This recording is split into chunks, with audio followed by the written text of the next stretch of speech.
¿Qué tal? Buenas tardes con todos. Mi nombre es Tino Vargas Rasquio de Compliance Laboral. Y hoy día vamos a hablar en este live class vamos a hablar un poco sobre liquidación de beneficios sociales. Estos tipos de eventos o talleres tienen que ser algo muy rápido, 30 minutos. Los beneficios sociales, hoy día vamos a hablar sobre el régimen laboral de la actividad privada, el régimen general. Muchos está hablando de algunos cambios normativos que se va a dar. Viene una nueva batería de normas, quizás vaya justo alguno que otro beneficio, pero a lo que tenemos al día de hoy, los principales beneficios sociales son las vacaciones, las rectificaciones y las CTS. Son los pilares en el cálculo de los beneficios sociales, y finalmente pues se discute o no si la utilidad es un beneficio social o no, o es un derecho de carácter constitucional, pero bueno, también hablaremos un poco de ello, ¿no? Son ideas más macro que vamos a hacer más que cálculos propiamente hablando, para efectos que se conozca un poco su alcance, a razón de qué se da y cómo se determina, ¿no? Y a resolver algunas de las dudas, ¿no? En fin, ya estando a las 4 y algunos minutos más, empecemos pues. Entre uno de los derechos que tiene todo trabajador es al descanso, ¿no? Está el descanso semanal obligatorio, ¿no? Pero también está el descanso vacacional, ¿no? Se entiende que es parte un poco de las medidas para garantizar la salud del personal, ¿no? Un trabajo exigente, más de 8 horas, sin un descanso prolongado, una desconexión del aspecto laboral, puede generar a mediano y largo plazo una situación de fatiga, ¿no? Es ahí que la legislación laboral peruana ha contemplado un descanso vacacional para el régimen laboral general, ¿no? De la actividad privada de 30 días. En algunos regímenes especiales, como el de la micro o pequeña empresa, este descanso ya no es de 30, sino de 15 días. En el periodo de descanso se entiende que hay una suspensión imperfecta de labores. ¿Qué es una suspensión? Porque hemos estado hablando el año pasado y el anteaño pasado. Suspensión perfecta, suspensión imperfecta, ¿no? Funciona muy parecido a una licencia con goce de haber, en el sentido de que, pero aquí no se compensa nada. En las vacaciones el empleador está obligado a seguir pagando la remuneración sin que el trabajador como tal tenga que prestar labor alguna. Al contrario, está prohibido de prestar labor alguna. De darse, se podría entender que se ha hecho un stand-by al descanso vacacional o que se ha producido una venta de vacaciones, ¿no? Todo ello genera el pago de una retribución adicional. Entonces, la idea pilar en las vacaciones es que el trabajador no está obligado a prestar labor y tiene un derecho a un descanso continuo de 30 días y con un lugar al pago de su remuneración. Ahora, no es que por el solo hecho de cumplir el año necesariamente tenga derecho a este descanso, ¿no? Se tienen que dar ciertas condiciones, ¿no? Primero, cumplir un año completo de servicios. No se debe cumplir necesariamente un año completo de servicios, ¿no? Pero en ese año, si uno trabaja de lunes a sábado, es decir, a 6 días a la semana, se debe haber laborado no menos de 260 días de labor dentro del año, ¿no? Es decir, si yo pedí una licencia sin goce de haber compensable o cualquier otro escenario y no laboré durante todo ese año por 260 días, no va a ser factible que programe o solicite vacaciones hasta que cumpla el referido récord, ¿no? En cambio, si trabajo de lunes a viernes o a razón de 5 días, no necesariamente de lunes a viernes, puedo empezar mi horario un sábado, domingo, lunes, martes y bueno, y descansar jueves y viernes, ¿no? Indistintamente, pero solo trabajo 5 días a la semana, sin importar el número de horas, pero son solo 5 días a la semana, el número de horas, el días que debo laborar durante ese año necesariamente tiene que ser equivalente a 210 días de labor dentro del año. Si el plan de trabajo, por actividades discontinuas, entre otros, se da en ciclos de 3 o 4 días a la semana, los trabajadores tendrán el derecho siempre que sus faltas no excedan a 10. Aquí ya nos exige 210 o 210 o 260. Para aquellos que me pregunten qué sucede con el régimen de part-time, ¿no? Es verdad, la legislación laboral establece en el marco legal peruano pues, para que tener el derecho al descanso vacacional hay que trabajar más de 4 horas, o 4 horas a más, no hay que ser part-time. Pero es el caso que, en el caso de part-time, por convenios internacionales firmados por el Perú, el descanso vacacional es de no menos de 7 días. Entonces los part-time también tienen vacaciones, aunque en la norma no lo diga así, pero cruzando con los tratados internacionales ratificados por el Perú, en preciso convenio de la OIT, sí se le reconoce el derecho a los trabajadores part-time al descanso. ¿Sobre qué remuneración se paga? Por la remuneración que pacté en el contrato, y si después hay aumentos con una prorrata, un promedio. No, se paga en base a la última remuneración. No, salvo que seas un comisionista o un trabajador que tenga una remuneración de tipo mixto. Le hace un básico, más comisiones, más bonos, en que fuese, ¿no? Si estos conceptos son de alcance remunerativo, forman parte del cálculo, ¿no? Para formar parte del cálculo es necesario, pues, de que si es una remuneración permanente, en este caso se saca el promedio en el último semestre. Si es un tipo variable imprecisa, se tiene que haber recibido este componente o este ingreso, le hace horas extras o trabajo en dominical, por lo menos en 3 meses durante el periodo. En fin, esos son un poco los detalles. Ahora dirán, ¿cómo funciona? ¿Cuál es la oportunidad del goce, no? ¿Cuál es la oportunidad del goce? ¿En qué momento se goza el cumplido el año, ¿no? Cumplido el año se genera esta obligación, ¿no? Si cumplido el año de trabajo se genera la obligación de, a partir de ese momento, se tiene un año más para programar el descanso vacacional.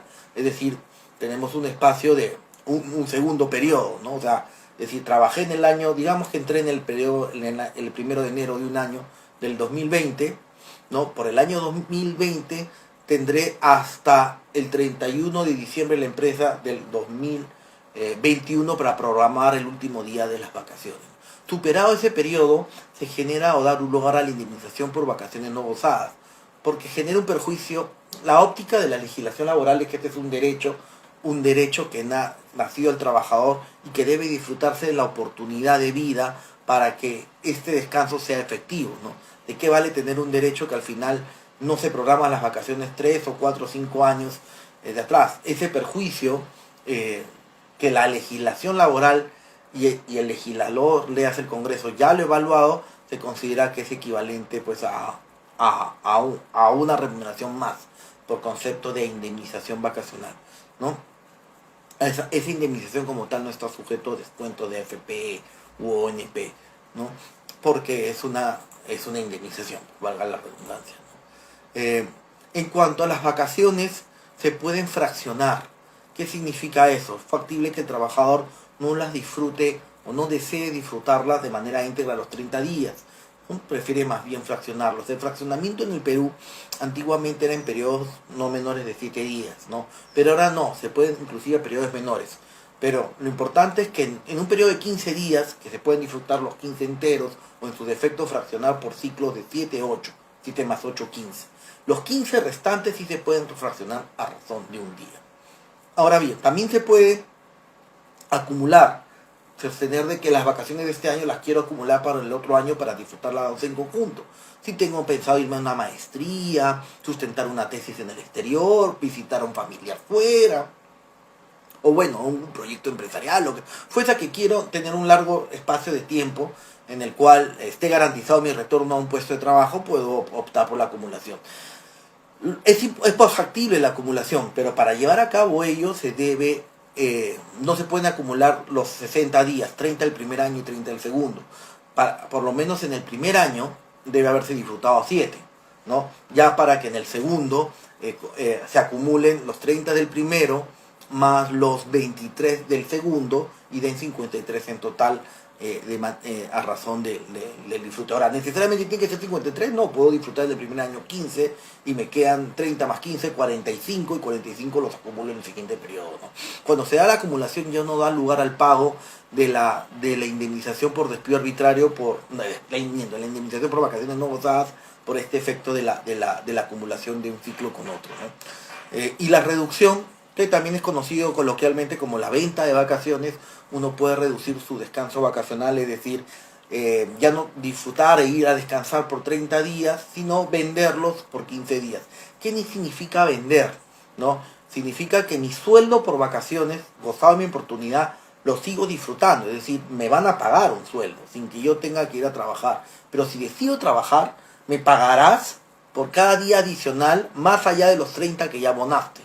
Entonces significa esto que me pagará mis 30 días de vacaciones. El concepto en la planilla electrónica será remuneración vacacional, y hay otro concepto más en la planilla electrónica que es remuneración, que ese será el que se abonará o se pagará como remuneración vacacional o como un adicional, ¿no?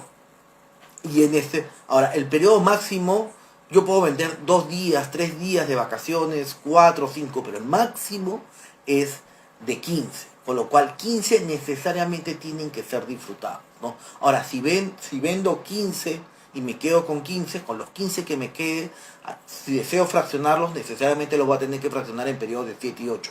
Ya no puede ser por unidades, ¿no? Ahora, tanto el fraccionamiento como la acumulación o reducción, todo nace del libre acuerdo y consenso, pero necesariamente tiene que haber un consenso, un acuerdo entre el empleador y trabajador. El empleador no puede unilateralmente imponer el fraccionamiento. No puede imponer unilateralmente el fraccionamiento.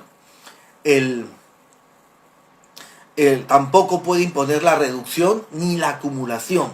Tiene que ser consensuado. De la misma manera, el trabajador no puede venir ahora y decir quiero acumular porque no es factible ello.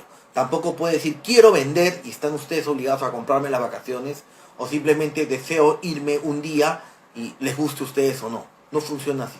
Ahora sí, el empleador sí tiene una facultad de programar las vacaciones, los 30 días completos, ¿no? O el remanente que quede, digamos que disfrutaste fraccionado 7 días u 8, te queda un remanente y cada vez que el empleador te pregunta cuándo, tú dices no, para la siguiente, no, y se procrastina, el empleador puede decir ya, perfecto, tus 23 días que te faltan, yo te los programo en esta fecha. La finalidad de esta facultad del empleador de imponer es evitar que se genere la indemnización vacacional que ya hablamos hace unos minutos, ¿no? Y de esa forma, pues bueno, lograr o atenuar el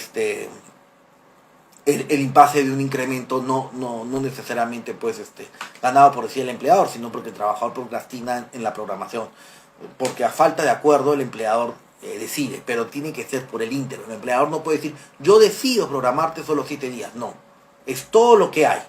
Si faltan disfrutar los 30 días, serán los 30 días. Si faltan disfrutar los 15 días, serán los 15 días, ¿no? En fin, ahora bien, sobre las gratificaciones, sabemos pues que gratificaciones, llamadas en otros países aguinaldos, es una liberalidad que da el empleador, más que liberalidad, es un beneficio social nacido por la ley 27.735. Antiguamente era una liberalidad. En los 70 algunas empresas daban las gratificaciones a título de liberalidad. Algunos ni siquiera lo viabilizaban en la planilla, sino más bien los daban a través del popular sobre de Año Nuevo, sobre de Navidad y sobre de fiestas patrias. Esa razón de la ley 27.735, que esta tradición que manejaban algunas empresas ya se volvió una obligación legal, ¿no? Y es equivalente a un sueldo completo que recibe el trabajador, que se debe abonar en la quincena de julio o en la quincena de diciembre, ¿no? Estos dos conceptos, estos dos pagos, tanto la quincena de julio, la quincena de diciembre, que se tienen que pagar en esa fecha como máximo, puedes pagarlo el 14, el 13, el 12, ¿no? Pero nunca más allá del 15, ¿no? Que ya resulta, es el límite legal establecido. Los periodos son por semestres. Enero a junio se paga el 15 de julio y de julio a diciembre se paga antes de terminar diciembre. Algunas veces la forma de cálculo es la remuneración básica, es la remuneración básica más las remuneraciones complementarias o comisiones que se tuviera al lugar, ¿no? Es el caso que si es la remuneración básica o comisiones, en la gratificación de julio no hay mucho problema, porque yo hago el corte a junio y determino que la remuneración complementaria existe y a razón de ello procedo a hacer los ajustes y lo pago en la quincena de julio. Pero si es la de diciembre, algunos nos comentan, pero ¿cómo puedo hacer el corte si al final el fin de mes se termina el 31 de diciembre y yo abono el 15, ¿no? Sí, pues tendrán que hacer un reintegro si hubiera un diferencial en especial con ocasión a comisiones u otros conceptos, ¿no? Ahora bien, eso es con ocasión de las gratificaciones, ¿no? Las gratificaciones como tal,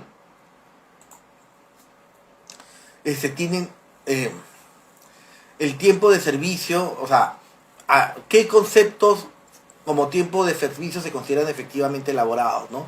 Las licencias con goce de haber, los descansos y licencias originados por subsidios, porque el tiempo de la gratificación se paga con ocasión al tiempo efectivamente elaborado. No se necesita trabajar en el periodo del mes. Primero hay que contar con un mes de servicios como mínimo antes que corresponda efectuar el pago. Es decir, si aquel trabajador que inició su relación laboral, digamos, el 1 de abril y renunció el 28 de abril, no le corresponde pago, ¿no? Y encontrarse efectivamente elaborado durante la quincena de julio y diciembre de cada año para entender el pago de las gratificaciones, ¿no? Hay una gratificación, los montos de las gratificaciones, hay dos supuestos, ¿no? La gratificación ordinaria íntegra cumplió los requisitos para la percepción. Si el trabajador ha laborado durante todo el semestre de enero, junio, julio, le va a corresponder el equivalente a la remuneración y el cálculo de las remuneraciones variables precisas a razón de promedio, ¿no? Si la gratificación es proporcional, si el trabajador ha laborado por el periodo pero menor a un semestre, es decir, no trabajó de enero a junio, sino, digamos, de febrero a junio, recibirá la proporción, ¿no? Se reduce de manera a la proporción, ¿no? Pero es indispensable en todos los casos, ¿no?, que se trabaje cuando menos un mes, ¿no? ¿Cuál es la remuneración vigente al momento del pago? Sobre eso hay una discusión tremenda, ¿no? Por un lado, la ley se establece que es la remuneración al momento del pago, y el reglamento de la norma de gratificaciones, esto es el Decreto Supremo 005-2002 TR, establece que es el equivalente al 30 de junio y 30 de noviembre. Mi recomendación, utilicen la del momento del pago. Y le explico por qué. Pese que esas son las cosas del Orinoco, ¿no? La SUNAFIL nos pide en sus inspecciones que dejemos sin efecto la regulación del reglamento para ceñirnos a lo que dice la ley. La ley dice que es al momento del pago, ya que se paga en julio y diciembre, tendrás que usar esa, ¿no? Y que en realidad la redacción del reglamento es ilegal. Yo creo que lo más fácil es que cambien el reglamento, ¿no? Al final se han cambiado el reglamento de la ley de tercerización tan fácil sin consultarle a nadie. ¿Por qué no arreglar este tema que lleva años, y en vez de pedirle a los administrados que funjan de abogados y hagan un control difuso y decidan no contemplar esto? Pero bueno, bienvenido al Perú, ¿no? Mi recomendación, utilicen el pago, el de julio y diciembre, para evitarse quizás algún problema, ¿no?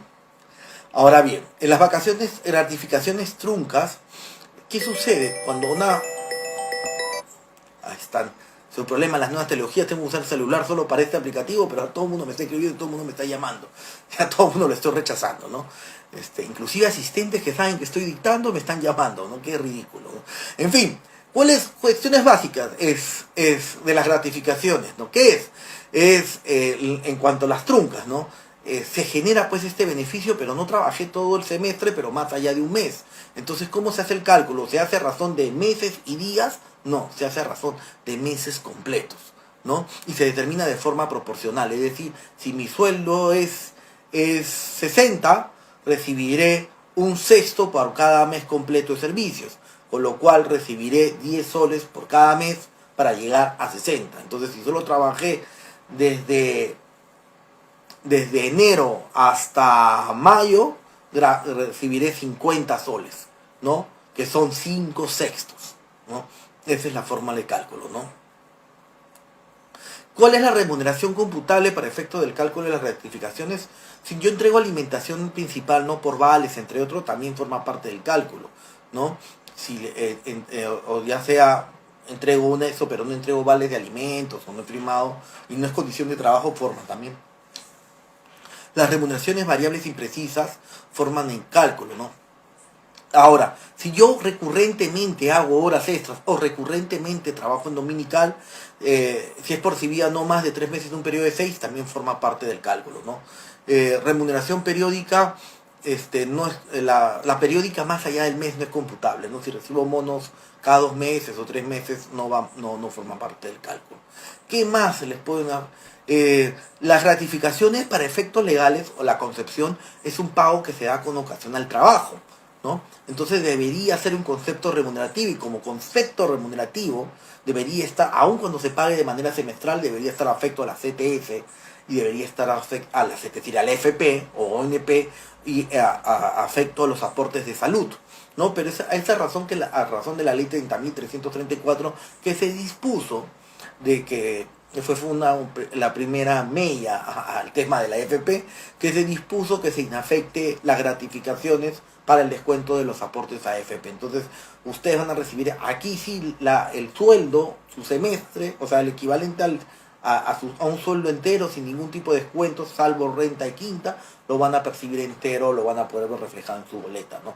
No va a haber descuentos por FP. Y las empresas no van a dedicar a hacer aportes por salud.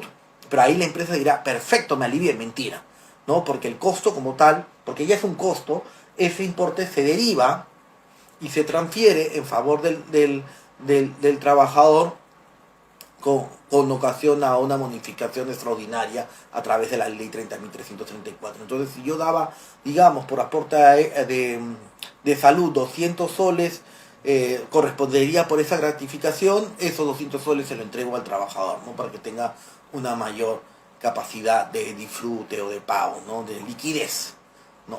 Ya, vamos, dos beneficios, ahora nos queda la CTS, ¿no? La CTS funciona como una especie de seguro de desempleo, ¿no? En otros países, en otras latitudes de la seguridad social, es el Estado quien da ese seguro, ¿no? Es el Estado a través de los impuestos, entre otros, que cubre, digamos, los periodos de para o de cese de un colaborador, casi siempre no por renuncia, sino por despido o cese colectivo, y la seguridad social lo cubre. Aquí, bueno, la seguridad social lo ha trasladado esta obligación al empleador, el cual va a tener que ir pagando o abonando un porcentaje, una suma, de los beneficios, de equivalente a remuneración, si solo si el trabajador labora más de 4 horas, no diaria, mínima de 4 horas a más. Actualmente en el Congreso, en el paquete de beneficios que van a sacar el Ejecutivo, bueno, a consideración del Legislativo, o sea, el Congreso, se está pensando que este beneficio de la CTC está transversal también para los part-time. Pero por el momento no. Por el momento tiene que trabajar 4 horas a más para que sea se dé este beneficio, ¿no? Trabajadores excluidos, aquellos que perciben el 30 o más de los importes de tarifas de pagos por servicios públicos, o no les corresponde este beneficio de la CTS, ¿no? Los conceptos sobre los cuales reposa la CTS, primero es la remuneración principal, le hace el básico, la suma fija pactada en la remuneración, que especialmente se da, ¿no? Después viene la remuneración complementaria, es aquella que percibe el trabajador adicionalmente a su remuneración básica y que forma parte de pagos que se percibe por la prestación de un servicio, ¿no? Y después la remuneración periódica son remuneraciones que percibe de manera, bueno, para el periódico, semestral, a modo de ejemplo. Un ejemplo de eso son las gratificaciones, ¿no? Entonces, la remuneración principal es la pactada por las partes, es el básico, más la complementaria, ¿no? Después viene la variable imprecisa y después la periódica, ¿no? En fin, la remuneración computable que sirve es la remuneración básica y todas las cantidades que regularmente percibe el trabajador de dinero en especie como contraprestación, por lo cual las comisiones, si las recibo todos los meses, forman parte del cálculo, ¿no?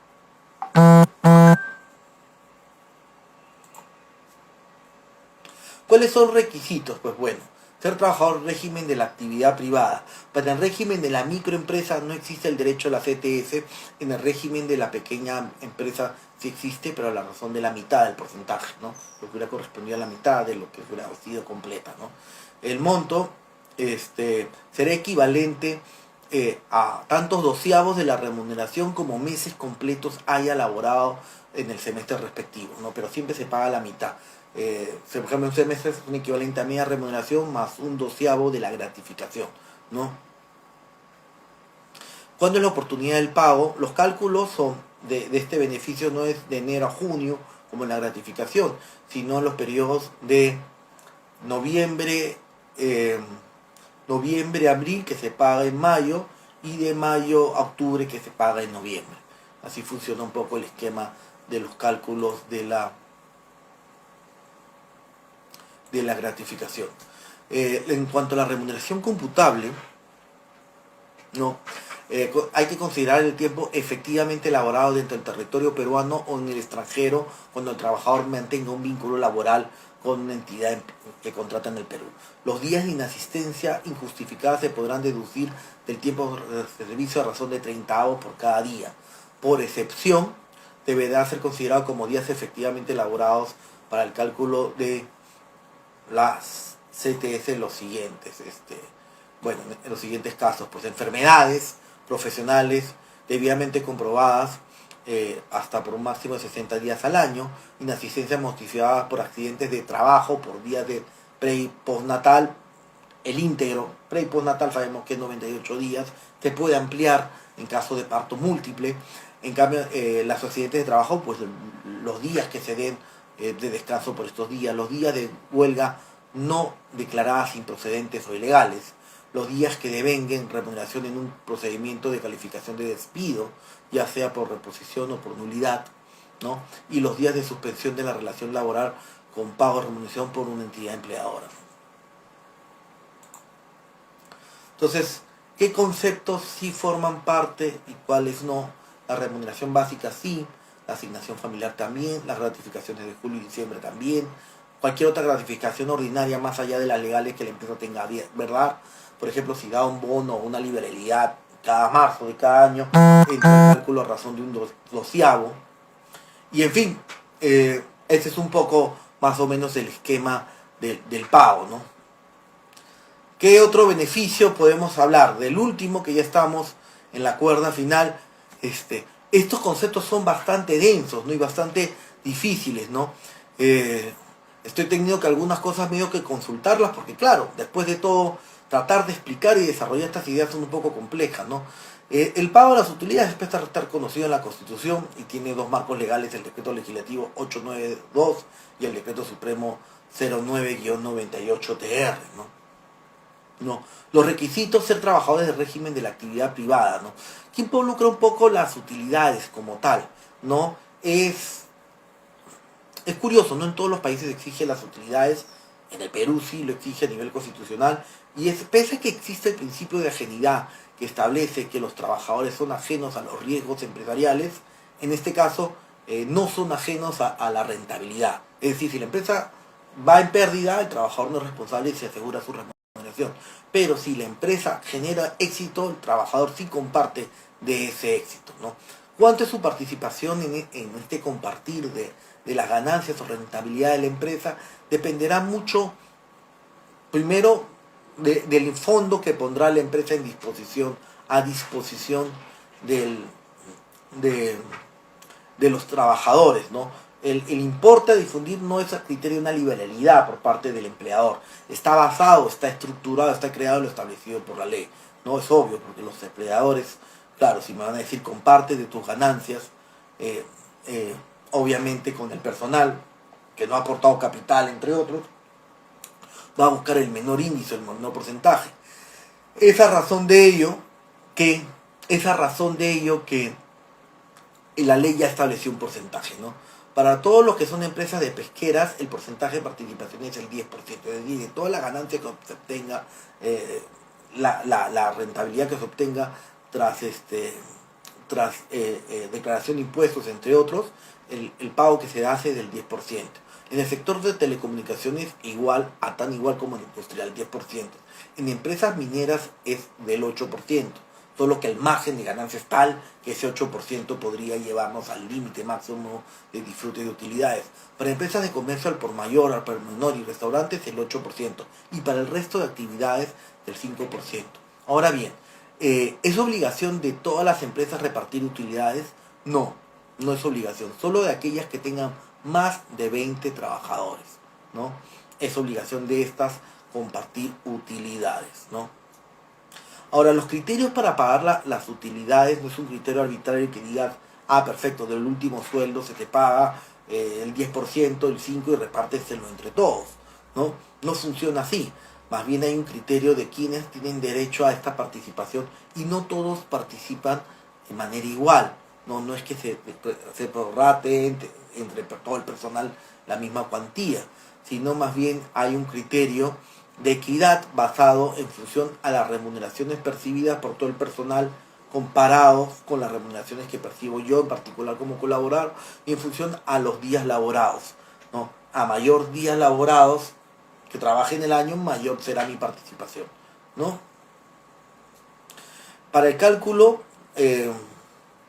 para trabajadores que laboran a tiempo parcial, o sea, menos de 4 horas, se sumará el número de horas laboradas de acuerdo con la jornada hasta completar la jornada ordinaria. Es decir, si yo trabajo menos de 4 horas, tendré que sumar 2 días para que se me dé uno y sobre eso hacer mi cálculo, ¿no?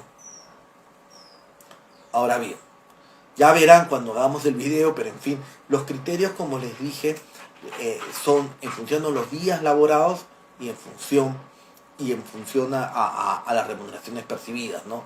Entonces, un poco el cálculo es la participación, según los días laborados, se suma al resultado de la participación de las remuneraciones percibidas y eso va al total a pagar. Pero ¿cómo se saca esta participación de los días laborados, ¿no? Del 5% o del 8% o del 10% que le toque a la empresa compartir, el 50% de las utilidades a distribuir se divide entre el número total de días laborados por todos los trabajadores de la empresa. Es decir, si la empresa dio 100 me corrijo, 1000 de utilidades y tengo que repartir el 10% de 100, de esos 100, el 50, que es el 50% de lo que voy a distribuir, lo divido entre los números de días laborados por todo el personal. Es decir, de toda la planilla voy a tener que sumar todos los días laborados por todos, tanto el más afanoso, incisivo, venir a trabajar, el que no falta nunca, no, aunque Perú jugó el día anterior, no, él no va a faltar, siempre va a estar a su hora con el más decidioso. Todas estas horas se van acumulando, estos días se acumulan, entonces hace esta división. La mitad de lo repartir entre el número de días laborados y el resultado, que es un coeficiente, porque claro, no va a salir un número, va a ser un coeficiente, se multiplica por los números de días laborados por el trabajador al cual le vamos a hacer el cálculo, ¿no? Y aquí sacamos el componente de su participación de las utilidades. En cambio, en la segunda ecuación, que es la participación según las remuneraciones percibidas, nuevamente esta empresa dio 1000, importa pagar 100 de utilidades, estos 100, el 50% es 50, y sobre esos 50 se divide entre el número de remuneraciones pagadas a todos los trabajadores. Es decir, cojo el sueldo del gerente general, que puede estar más de 30.000 soles o 50.000 soles, y lo divido, lo sumo con todos los demás sueldos, inclusive el más junior de la empresa con sus 900, con su sueldo mínimo, que ahora es 1025, si el memoria no me engaña, y todo esta sumatoria de sueldos en conjunto sirven para dividir los 100 entre ese importe. Me va a salir una ecuación, un porcentaje, un 0 punto y algo, un punto y algo. Y eso lo multiplico por la remuneración que percibe hoy el trabajador. Y me sale su porcentaje de la participación. Y ambos resultados los sumo y con ello se da lugar al cálculo de las utilidades. Espero, estoy tratando de hacer lo más didáctico posible y lo más explicativo con las limitaciones que esto nos trae, ¿no? Plazos para la distribución de entre los 30 días naturales siguientes al vencimiento del plazo de la presentación de la declaración jurada anual de impuesto a la renta por parte de la empresa. Después de eso ya se toma la fotografía de cuánto es el importe a pagar y sobre eso se hace, ¿no? En caso que se dé una suspensión de la relación laboral, a los 30 días naturales contados a partir del reinicio de labores también se procede el pago, ¿no? Y en caso de cese, se han cesado antes de la fecha de distribución del cobro de las utilidades, a partir del momento que debió efectuarse el pago, ahí también el trabajador puede ir a pasar a cobrar, sin que generen intereses algunos, ¿no? Entonces ahí tenemos los 3 escenarios, con lo cual, si yo renuncié, me despidieron, mutuo disenso, cualquier figura, en noviembre del año pasado, ya puedo pasar ahora a cobrar mis utilidades, ¿no? Digamos que terminé mi relación laboral en enero de este año. Por todo lo del año pasado me deberán pagar a un cesado en este año. Y por enero de este año me pagarán el siguiente año. Claro, porque no me pueden pagar ahora porque el ejercicio no ha acabado. pero por enero te pagarán el siguiente año, ¿no? El tiempo de pago de toda liquidación de beneficios sociales, porque ya estamos hablando un poco de los beneficios, pero cuando se da el término de una relación laboral se tienen que acotar los beneficios. ¿Qué beneficios se acotan en la liquidación? Las utilidades no, porque lo acabo de decir hace unos minutos, esta está enlazada al ejercicio fiscal y está enlazada a la declaración de jurada de impuesto a la renta, ¿no? Pero en este caso, ¿no? Entonces no corresponde. Ella se hará en la oportunidad ya mencionadas antes, ¿no? Eh, pero para los demás beneficios como las gratificaciones, las vacaciones y la CTS, sí se puede hacer un corte al momento del término de la relación laboral y sobre ello se genera o tiene que procederse el pago a las 48 horas de producido el cese. ¿Qué conceptos? Como vimos, las vacaciones no gozadas son aquellas en las cuales el trabajador cumplió su récord laboral de un año, como digamos el año completo y los 210 días o 260 días de labor, y ya tiene derecho a la remuneración, pero no la pudo disfrutar y en consecuencia no se la pagaron. Entonces eso formará parte de la liquidación. Si además de eso ya han ido trabajando algunos meses del periodo siguiente, a estas vacaciones se le llamará las vacaciones truncas y esta también formará parte del cálculo de la liquidación de beneficios sociales y será pues a razón de meses y días que corresponde el mes. En el caso de la CTS, de la gratificación ya lo adelanté, cuando es trunca es solo a razón de mes completo, es decir, si se me desvincula hoy solo tendré de la gratificación 3/6, ¿no? Por enero, febrero y marzo, que son completos. Lamentablemente abril, mi relación laboral terminó hoy y no me corresponde el pago íntegro, ¿no? Y estamos vacaciones, gratificaciones y de la CTS, también la CTS se puede manejar de manera trunca y se hace el pago a manera de prorrata, ¿no? En fin, creo que se me pone un reto bastante saber todo esto de memoria, no leer ningún material, acordarme, explicarlo sin una presentación y hacerlo en menos de 30 minutos. Bueno, cumplí casi todo menos de lo de los 30 minutos. Entonces no sé si habrá alguna consulta, me pareció ver una, no sé si Maga me ayudas en buscar cuál fue esa preguntilla y poder dilucidarla, no sé si aquí voy a mover yo el app aquí. Las vacaciones en trabajo remoto es más difícil de tomarlas que en presencial. Son tantas las consultas y las reuniones programadas de suma importancia que por responsabilidad tienes que asistir. Ahí está, nos comentan. Y es posible programar vacaciones de forma remota, debería, ¿no? Uno de los grandes traumas o sucesos que se dio al menos con el aislamiento, que algunas empresas tuvieron que programar vacaciones y el personal decía, ¿qué me hago yo con las vacaciones aquí encerrado? No las quiero, pero ahí fue un detalle, el empleado tiene la facultad o la liberalidad de imponer, como le mencioné, los 30 días, pero siempre periodo completo. Nunca la fracción. También lo que nos menciona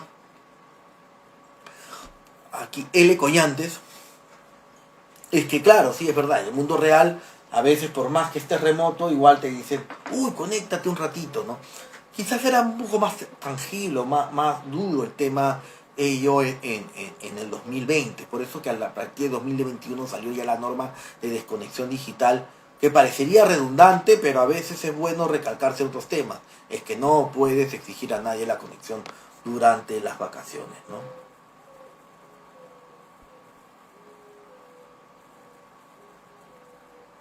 De ahí no veo nadie más, no he visto ninguna consulta más. ¿Se puede ofrecer comprar las vacaciones? Nos preguntan. Sí se puede ofrecer comprar las vacaciones. Era lo que llamamos la reducción de vacaciones. La reducción de vacaciones, como lo mencionamos, puede darse del periodo total de 30 días que me corresponde, la mitad, los 15, los puedo vender, ¿no? ¿Significan que solo me pagarán 15 días de vacaciones? No, me pagarán mi remuneración vacacional completa, 30. Pero los 15 adicionales se consideran como compra de vacaciones. Inclusive la PLAME tiene un código diferente o diferenciado. Inclusive para aquellos que manejan planillas, tendrán un concepto en la boleta que diga remuneración vacacional por todos los 30 días y tendrán otro concepto con otro código de la PLAME que indique compra de vacaciones y tendrá otro y será por los días que compren, 10, 15, no digo 20 porque no puede ser 20, entonces son 5, 10, 15, 7, 8, 3, 2, pero nunca más de 15. Entonces sí se puede. Ahora, se puede ofrecer y aceptar. No puede ser que el empleador te diga, te ordeno a que te quedes y me trabajes y yo te pago. Eso no es factible, ¿no? Necesariamente se tiene que dar el consenso. Bueno, me parece que ha sido todo por hoy. Esperemos haber tocado el tema en Live Class. Este tema de las utilidades creo que me quedó pendiente y me hubiera gustado hacerlo antes. A veces el día a día nos ha ganado el de todo este tema, pues, de entre otros, pues, laborales que han venido saliendo de últimas semanas, un poco nos han complicado. Esperemos que les pueda servir. Algunas empresas aún están en el tema de las utilidades. Justo un par de clientes nos han preguntado o están publicando sus avisos en los diarios de máxima circulación, pese a que en lo laboral no es una obligación publicar la disposición de las utilidades en un diario de máxima circulación. Eso más bien es un criterio de tipo tributario. Hay un tema de la deducción de gastos, del ejercicio. Más no le puedo explicar porque no es mi especialidad. Pero en fin, pues bueno, ese es un poco el escenario.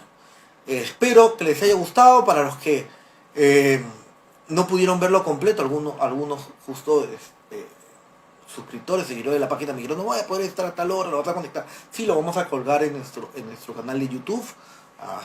Entonces lo van a poder revisar. Ya algunos videos antes previos de Live Class como estos ya los hemos colgado antes. Inclusive ya cuando los colgamos con una presentación en paralelo para que sea mucho más fácil y didáctico lo que estamos conversando. Y nada, esperémonos en otra oportunidad, porque ahora vamos a hablar, si sale, ya están saliendo sobre el nuevo paquete normativo, tratando un poco de entender qué tiene pensado el Ejecutivo para traernos a este nuevo cambio, nueva visión del derecho laboral. Ya ha adelantado un poco que de los 9 contratos a plazo fijo se van a reducir a 6. También se ha dicho de que ya no vamos a hablar de 5 años de contrato, vamos a hablar de 2. También se está mencionando que probablemente el contrato de incremento de actividad ya no exista. El de inicio de actividad no ha quedado muy claro si va a seguir o no, pero al menos el de nueva actividad, si la empresa se dedicaba a vender frutas y después decide vender artes, por el arte, el nuevo personal tiene que ser permanente. Ya no se entiende este nuevo emprendimiento, una actividad, un giro totalmente nuevo para un nuevo periodo. Esto va a generar, por supuesto, que las empresas, en vez de ampliar sus actividades, van a crear una nueva empresa.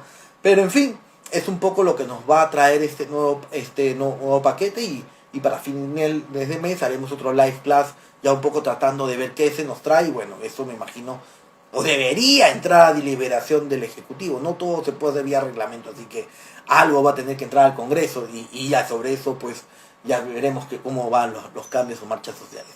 Nada, perfecto, eso es todo por mi parte. Mi nombre es Tino Vargas de Compliance Laboral. Les agradezco a todos su asistencia, a todos los que se han unido. Hemos visto bastante número de personas que se han unido a esta clase en vivo. Y nada, por mi parte ha sido un placer. Hasta pronto.